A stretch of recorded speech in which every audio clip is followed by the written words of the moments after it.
નમસ્કાર મિત્રો દેશ અને દુનિયાના સુપરફાસ્ટ સમાચારમાં તમારું સ્વાગત છે।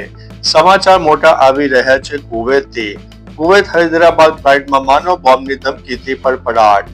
કુવૈતથી હૈદરાબાદ આવી રહેલી ફ્લાઇટમાં માનવ બોમ્બ હોવાની ધમકી મળતા ઉડ્ડયન ક્ષેત્રે હડકંપ મચી જવા પામ્યો છે। દિલ્હી એરપોર્ટને એક ઈમેલ દ્વારા આ ધમકી મળી હતી, જેની ગંભીરતાથી લઈને ફ્લાઇટને તાત્કાલિક મુંબઈ ડાયવર્ટ કરવામાં આવી। મુંબઈ એરપોર્ટ પર પ્લેનનું સુરક્ષિત લેન્ડિંગ કરાવીને સુરક્ષા એજન્સીઓએ સઘન તપાસ હાથ ધરવામાં આવી હતી। આ ઘટનાના પગલે એરપોર્ટ ઉપર ચુસ્ત પોલીસ બંદોબસ્ત ગોઠવી દેવાયો છે। અન્ય મહત્વના સમાચારની વાત કરીએ તો ગુજરાત રાજભવનનું નામ હવે લોકભવન કરાયું છે। ગુજરાતના રાજ્યપાલ આચાર્ય દેવવ્રતજીએ રાજભવનનું નામ બદલીને સત્તાવાર રીતે લોકભવન રાખવાની જાહેરાત કરી છે। આ નિર્ણય દ્વારા રાજભવનને માત્ર નિવાસસ્થાન નહીં પરંતુ નાગરિકો, વિદ્યાર્થીઓ અને સંગઠનો સાથે સંવાદ અને સહભાગિતાનું જીવન કેન્દ્ર બનાવવાનો ઉદ્દેશ છે। રાજ્યપાલના મતે લોકભવનનું મૂળ તત્વ જનતા સર્વોપરી છે અને આનાથી જન કેન્દ્રિત શાસન વધુ મજબૂત બનશે। અન્ય મહત્વના સમાચારની વાત કરીએ તો અમદાવાદમાં ભર શિયાળે ચોમાસા જેવો માહોલ। અમદાવાદમાં ભર શિયાળે ચોમાસા જેવા માહોલના દ્રશ્યો જોવા મળ્યા, જેમાં Jagatpur Godrej garden city road પર પીવાના પાણીની મુખ્ય લાઇનમાં ભંગાણના કારણે રસ્તા ઉપર પાણી ભરી વળ્યા। છેલ્લા 2 દિવસથી ભંગાણ થયું હોવા છતાં તંત્રની આંખે પાટા હોય એવું લાગી રહ્યું છે।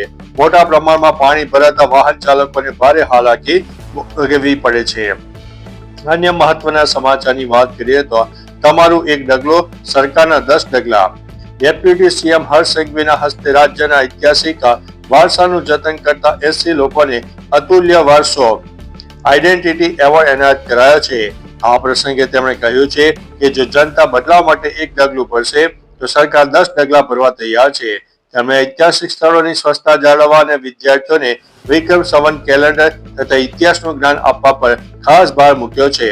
સાંસ્કૃતિક વિરાસતની જાળવણી એ સૌની સામૂહિક જવાબદારી છે।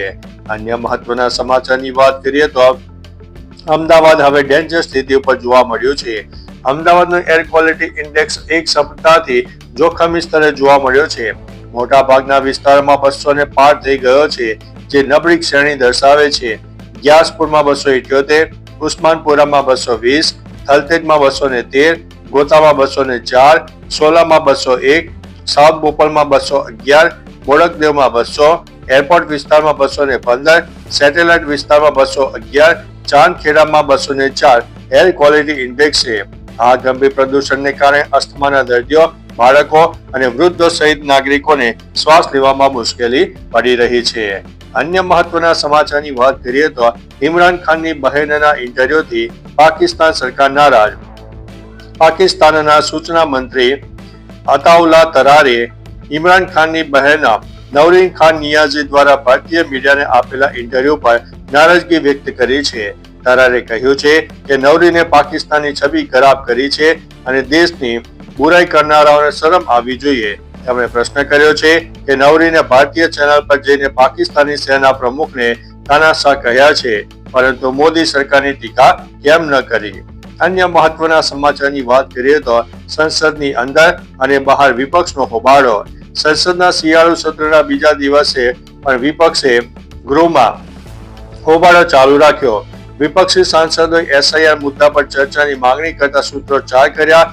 તેમણે વોટ ચોર, ગાદી છોડ જેવા નારા લગાવ્યા। અગાઉ વિપક્ષી સાંસદોએ સંસદ સંકુલમાં એસઆઈઆર સામે વિરોધ પ્રદર્શન કર્યું હતું। સોનિયા ગાંધી, રાહુલ ગાંધી, મલ્લિકાર્જુન ખડગે અને અન્ય વિપક્ષી સાંસદોએ વિરોધ પ્રદર્શનમાં ભાગ લીધો હતો। અન્ય મહત્વના સમાચારની વાત કરીએ તો ગુજરાતમાં પેટ્રોલ ડીઝલના ભાવમાં ફેરફાર। 2 ડિસેમ્બરે પેટ્રોલ અને ડીઝલના નવા ભાવ જાહેર કરાયા છે, જેમાં રાષ્ટ્રીય સ્તરે ભાવ સ્થિર થયા છે। આંતરરાષ્ટ્રીય બજારમાં વેસ્ટ ટેક્સાસ ઇન્ટરમીડિયેટ ક્રૂડ 59 પ્રતિ બેરલ ડોલરની સપાટીએ અને બ્રેન્ટ $93 નજીક પહોંચી ગયું છે। ગુજરાતમાં અમદાવાદમાં પેટ્રોલનો ભાવ 94.49 રૂપિયા અને ડીઝલ 90.16 રૂપિયા છે, જ્યારે રાજકોટમાં પેટ્રોલ 94.27 રૂપિયા છે। દેશની રાજધાની દિલ્હીમાં પેટ્રોલ 94.77 રૂપિયા પ્રતિ લીટર મળી રહ્યું છે। અન્ય મહત્વના સમાચારની વાત કરીએ તો સોના ચાંદીના ભાવમાં ભડકો। યુએસ ફેડરેશન દ્વારા વ્યાજ દરમાં ઘટાડાની શક્યતાના પગલે સોના ચાંદીના ભાવમાં સતત વધારો નોંધાયો છે. દિલ્હીમાં 24 કેરેટ સોનું 1,30,640 રૂપિયા પ્રતિ 10 ગ્રામ થયું છે, જ્યારે અમદાવાદ, સુરત અને રાજકોટમાં 24 કેરેટ સોનાનો ભાવ 1,30,540 રૂપિયા અને 22 કેરેટનો ભાવ 1,19,660 રૂપિયા છે. ચાંદીમાં પણ તેજી જોવા મળી છે, જે દિલ્હીમાં 1,88,100 રૂપિયા પ્રતિ કિલોએ પહોંચી ગઈ છે. વૈશ્વિક નિષ્ણાતો મુજબ આગામી સમયમાં સોનું હજુ પણ મોંઘું થવાની શક્યતા છે. અન્ય મહત્વના સમાચારની વાત કરીએ તો ચાંદની ચોકમાં એર ક્વોલિટી ઇન્ડેક્સ 397 પર પહોંચતા લોકો ત્રાહિમામ પોકારી ઉઠ્યા છે. દિલ્હી એનસીઆરમાં વાયુ પ્રદૂષણની સ્થિતિ ફરી ગંભીર બની છે, જેના કારણે લોકો માટે શ્વાસ લેવાનું પણ મુશ્કેલ બન્યું છે. શહેરમાં પ્રદૂષણનું સ્તર ભયજનક સપાટીએ પહોંચ્યું છે. સૌથી વધુ પ્રદૂષણ ચાંદની ચોકમાં જોવા મળ્યું છે, જ્યાં એર ક્વોલિટી ઇન્ડેક્સ 397 પર નોંધાયો છે. આ ઉપરાંત વિવેક વિહારમાં 392, ભવાનામાં 390, આનંદ વિહારમાં 383 અને મોટાભાગના વિસ્તારોમાં 300 થી ઉપર જોવા મળ્યો છે. અન્ય મહત્વના સમાચારની વાત કરીએ તો અમદાવાદમાં ઊનની આડમાં લવાતો 1.20 કરોડનો દારૂ ઝડપાયો છે. અમદાવાદમાં સ્ટેટ મોનિટરિંગ સેલ દ્વારા દારૂબંધીના કડક અમલ વચ્ચે મોટી કાર્યવાહી કરવામાં આવી છે. બાકરોલ ટોલ પ્લાઝા પાસેથી ઊનના જથ્થાની આડમાં ઘુસાડવામાં આવેલો 1.20 કરોડનો વિદેશી દારૂનો જંગી જથ્થો ઝડપી પાડવામાં આવ્યો છે. આ પ્રકરણમાં ટ્રક ડ્રાઈવર, દારૂ મોકલનાર અને મંગાવનાર સહિત 6 આરોપીઓને વોન્ટેડ જાહેર કરાયા છે. પોલીસે સર્કિટ પોલીસમાં ગુનો નોંધીને વધુ તપાસ હાથ ધરી છે. અન્ય મહત્વના સમાચારની વાત કરીએ તો શિક્ષક મુકેશ ફરાર, શિક્ષિકા સસ્પેન્ડ. રાજકોટમાં શિક્ષણ જગતને લજાવતી ઘટનામાં સંડોવાયેલા લંપટ શિક્ષક મુકેશ સોલંકી અને મદદગાર શિક્ષિકા પ્રીતિ ગેટિયાને તાત્કાલિક અસરથી સસ્પેન્ડ કરાયા છે. બંને પર યુવતીને બ્લેકમેલ કરીને દુષ્કર્મ ગુજારવાનો અને ખંડણી માંગવાનો આરોપ છે. આરોપીએ પીડિતાના લગ્ન તોડાવી નાખ્યા હતા. પોલીસે કાર્યવાહી કરતા શિક્ષિકા પ્રીતિ ગેટિયાની ધરપકડ કરી છે, જ્યારે ફરાર મુખ્ય આરોપી મુકેશ સોલંકીને પકડવા માટે પોલીસ કામે લાગી છે.